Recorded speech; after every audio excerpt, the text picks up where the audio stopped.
प्रिय विद्यार्थियों, आज का टॉपिक है हमारा मंत्रिपरिषद के कार्य। इससे पूर्व हम लोगों ने मंत्रिपरिषद के बारे में पढ़ा था। मंत्रिपरिषद की नियुक्ति अर्थात मंत्रियों की नियुक्ति किस प्रकार होती है, कितने प्रकार के मंत्री होते हैं, उनका शपथ इत्यादि के बारे में, उनकी जो पदमुक्ति है या उनकी जो अवधि है उसके बारे में पढ़ा था, कार्यकाल के बारे में।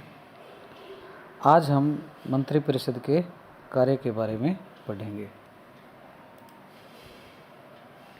मंत्रिपरिषद के कार्यों को निम्न बिंदुओं में विभाजित कर सकते हैं।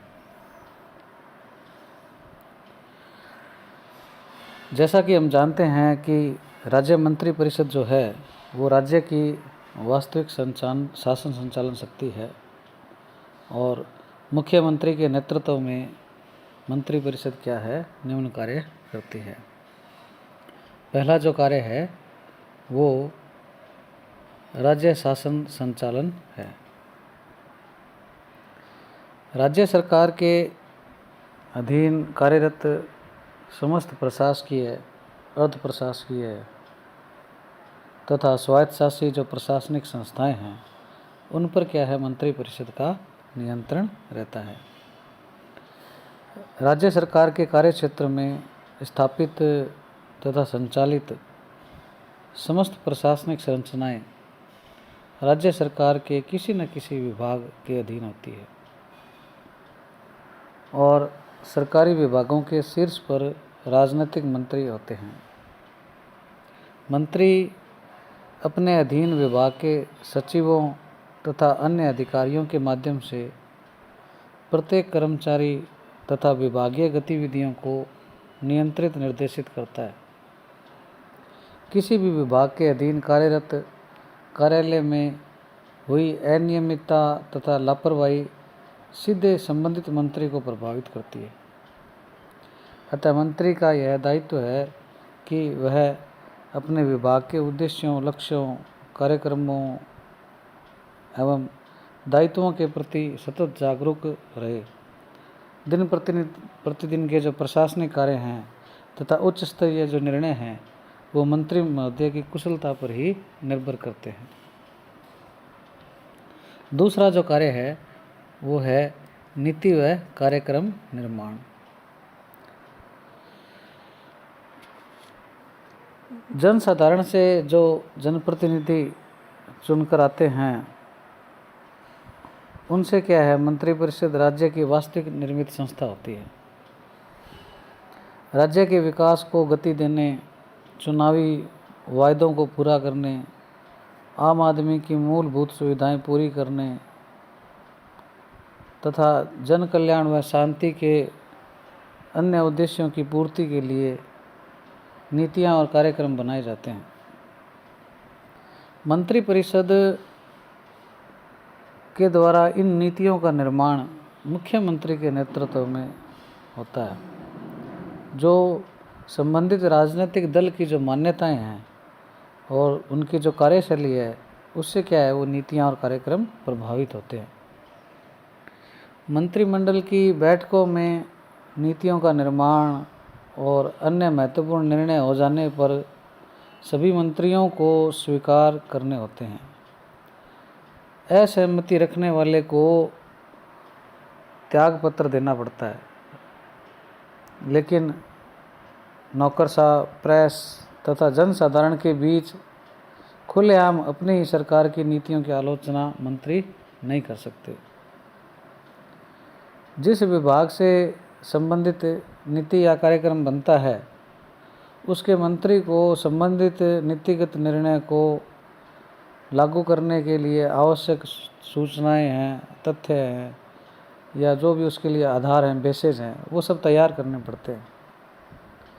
मंत्री को इस काम के लिए सचिवों की व अन्य विशेषज्ञ अधिकारियों से सहायता प्राप्त होती है। विधानसभा में राज्यपाल द्वारा जो अभिभाषण पढ़ा जाता है उसको मंत्रिपरिषद ही तैयार करता है और उसमें संबंधित सरकार की नीतियों के बारे में बताया जाता है। तीसरा जो मंत्रिपरिषद का कार्य है विधि व नियम निर्माण। संविधान की जो राज्य सूची है उसमें जो विषय बताए गए हैं उन पर क्या है, राज्य सरकार को कानून बनाने का या विधि बनाने का अधिकार है। राज्य का जो विधानमंडल है, व्यवस्थापिका है,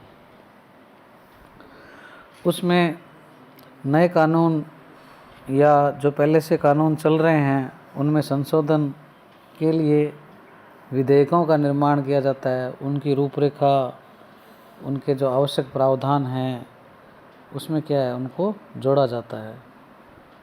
और व्यवहारिकता के क्रम में प्राय मंत्रीगण क्या है, विचार विमर्श करते हैं। सरकारी विधेयक जो हैं मंत्रियों के द्वारा राज्य विधानमंडल में प्रस्तुत किए जाते हैं। विधानमंडल में प्रत्येक विधेयक पर व्यापक विचार विमर्श, बहस भी होती है।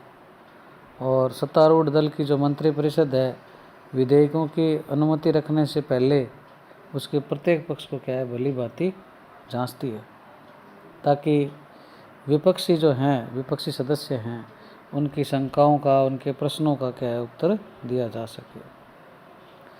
राज्य विधानमंडल में मंत्रिपरिषद द्वारा प्रस्तुत विधेयक का पारित न होना एक प्रकार से क्या है, सरकार की पराजय मानी जाती है। इसी प्रकार राज्यपाल के द्वारा जो अध्यादेश जारी होते हैं उसको भी क्या है, मंत्रिपरिषद ही तैयार करता है। अध्यादेशों तथा विधेयकों के निष्पादन के लिए नियम और विनियम भी बनाए जाते हैं। वो क्या है, नौकरशाही अर्थात अफसरों के सहायता से तैयार किए जाते हैं। इस प्रकार से क्या है, विधि व नियम निर्माण का कार्य किया जाता है। अगला जो कार्य है मंत्रिपरिषद का वो है बजट संबंधी कार्य। आधुनिक जो प्रशासनिक व्यवस्था है उसमें वित्त जो है बड़ा महत्वपूर्ण है। उसको रक्त या प्राणवायु की संज्ञा भी दी गई है।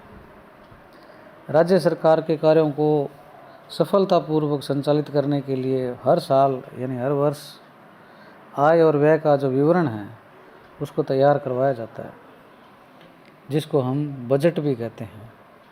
यह मंत्रिपरिषद का बड़ा महत्वपूर्ण कार्य है। जैसा कि आपको पहले भी मैं बता चुका हूँ, बजट जो है, बजट शब्द का भारतीय संविधान में कहीं पे भी उल्लेख नहीं किया गया है, बल्कि बजट की जगह भारतीय संविधान में वार्षिक आय व्यय का विवरण शब्द काम में लिया गया है। प्रत्येक मंत्री अपने संबंधित विभाग की योजनाओं या जो गैर योजना मद हैं उसके लिए आवश्यक जो वित्तीय प्रावधान है उनका विस्तृत विवरण प्रत्येक प्रशासनिक इकाई से तैयार करवाता है। इसके पश्चात सभी विभागों का समग्र बजट मंत्रिपरिषद के द्वारा स्वीकृत किया जाता है। इसके बाद उसको विधानमंडल में प्रस्तुत किया जाता है, उस पर संशोधन भी होते हैं। विधायिका द्वारा जब बजट को स्वीकृत होने से पूर्व जो लंबी प्रक्रिया है उसको क्या है, उसको गुजरना पड़ता है। मंत्रिपरिषद के सदस्य सामूहिक रूप से विधानमंडल में राज्य द्वारा प्रस्तुत बजट के पक्ष में अपना तर्क प्रस्तुत करते हैं।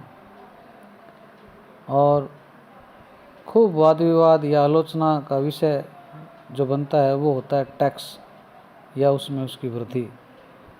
विकास कार्यों को गति देने के लिए तथा प्रशासनिक तंत्र को सफलतापूर्वक संचालित करने के लिए धन की ज़रूरत होती है।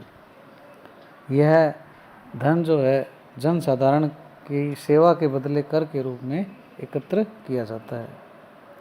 व्यय को बढ़ाने से पहले आय की गणना भी सुनिश्चित करनी जरूरी है। विपक्षी दल जो होता है वो सरकार द्वारा जो प्रस्तावित कर है उसके बारे में उस पर क्या है, अपना विरोध करते हैं। इस प्रकार बजट का निर्माण विधायिका द्वारा उसकी स्वीकृति और स्वीकृत जो बजट है उसके हिसाब से उसको लागू करना यानी क्रियान्वित करना मंत्रिपरिषद का मुख्य दायित्व है। अगला जो कार्य आता है मंत्रिपरिषद का वो है कार्मिक प्रशासन पर नियंत्रण।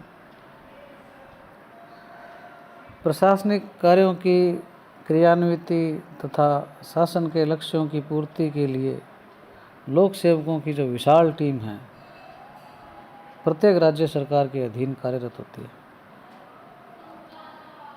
राज्य की मंत्री परिषद अपने अधीन आने वाले विभागों के कर्मचारियों की भर्ती, प्रशिक्षण, पदोन्नति तथा अनुशासनात्मक कार्रवाइयों के क्रम में नीतियां तैयार करती है। इन नीतियों के निर्माण के अलावा मंत्री परिषद कार्मिकों की छंटनी, किसी विभाग को समाप्त करने या नया विभाग खोलने, नए विभाग में पद हैं उनको सृजित करने या नए पदों को सृजित करने, महंगाई भत्ता बढ़ाने, वेतनमान में संशोधन करने और जो उच्च पद हैं उन पर पदस्थापन तथा स्थानांतरण से संबंधित निर्णय भी लेती है। राज्य सेवा के जो नियम हैं उसमें संशोधन का काम भी मंत्री परिषद का होता है। राज्य सरकार के मंत्री अचानक किसी कार्यालय का दौरा कर कार्मिक तंत्र पर नियंत्रण स्थापित करने का प्रयास भी करते हैं। इस प्रकार से मंत्री परिषद कार्मिक प्रशासन पर अपना नियंत्रण करती है। इसके बाद अगला कार्य है विविध स्तरों पर समन्वय का कार्य। सरकारी कार्य या कार्यों या प्रशासन के क्षेत्र में बहुत ज़्यादा विस्तार हो रहा है। उसके कारण क्या है, समन्वय की स्थापना करना एक बड़ी जटिल समस्या है। कई बार सरकार के किसी एक विभाग की नीति या कार्यक्रम का दूसरे विभाग पर प्रभाव पड़ने के कारण आपसी विवाद पैदा हो जाता है। ऐसी स्थिति में मंत्री परिषद के माध्यम से समन्वय या सुलह कराया जाता है। एक ही विभाग में कैबिनेट, राज्य तथा उपमंत्री के मध्य कई बार टकराव की स्थिति बन जाती है। बड़ी मंत्री परिषद में मंत्रियों की संख्या भी ज़्यादा होती है, आवास है, वाहन है, कार्यालय है और जो अन्य सुविधाएं हैं उससे भी क्या बाधा उत्पन्न होती है। ये सारी जो बाधाएं हैं या विवाद हैं इनका निवारण आपस में मिल बैठ कर ही संभव हो पाता है। कई बार दूसरे राज्यों तथा केंद्र सरकार के मंत्रालयों के साथ समन्वय की समस्याएं भी उत्पन्न होती है, जिनका निपटारा मुख्यमंत्री के कुशल नेतृत्व में संभव हो पाता है। केंद्र के द्वारा जो योजनाएं हैं उनका क्रियान्वयन भी सफलतापूर्वक करना मंत्री परिषद का मुख्य कार्य है। इसके अलावा मंत्री परिषद के जो सदस्य होते हैं वो सार्वजनिक जो समारोह हैं, उद्घाटन कार्यक्रम हैं, उनसे भी क्या जुड़े रहते हैं और वहाँ पर अपनी सरकार की नीति को स्पष्ट करते हैं। इसके अलावा मंत्री परिषद के कुछ विविध कार्य भी हैं, जैसे राज्य की जो योजनाएं हैं उनका निर्माण करना और उनका क्या है क्रियान्वयन करना। दूसरे राज्य जो हैं, केंद्र की जो सरकार है या विदेशी एजेंसियां हैं उनसे भी क्या है वार्ता और समझौते करना। प्राकृतिक आपदाएं जो होती है उसके समय, प्राकृतिक आपदाओं के समय जो तात्कालिक सहायता है उसको देना और उस पर क्या है निर्णय लेना। कोई विशेष उद्देश्य के लिए कमेटी जो बनी हुई है उसको भी क्या है संचालित करवाना। लोक सेवा आयोग हैं, रेवेन्यू बोर्ड हैं, जिला व सेशन न्यायालयों में न्यायाधीश हैं, उसके क्रम में भी क्या ये सिफारिश करती है। राज्य सरकार के खिलाफ लोक सेवकों द्वारा दायर याचिकाओं के क्रम में भी ये कार्रवाई करती है। राजस्व, भूमि कर, अनुदान, सहायता संबंधी निर्णय ये सब विविध कार्य भी करती है। जो पूर्ववर्ती सरकारें हैं उनके जो निर्णय हैं उसमें भी क्या है, थोड़ा बहुत चेंजिंग लाते रहते हैं। तो इस प्रकार से क्या है, मंत्रिपरिषद के मुख्य मुख्य कार्यों का हम लोगों ने डिस्कस किया है। आपको किसी भी प्रकार का कोई क्वेश्चन हो तो आप मुझसे व्हाट्सएप या कमेंट्स बॉक्स के माध्यम से संपर्क कर सकते हैं।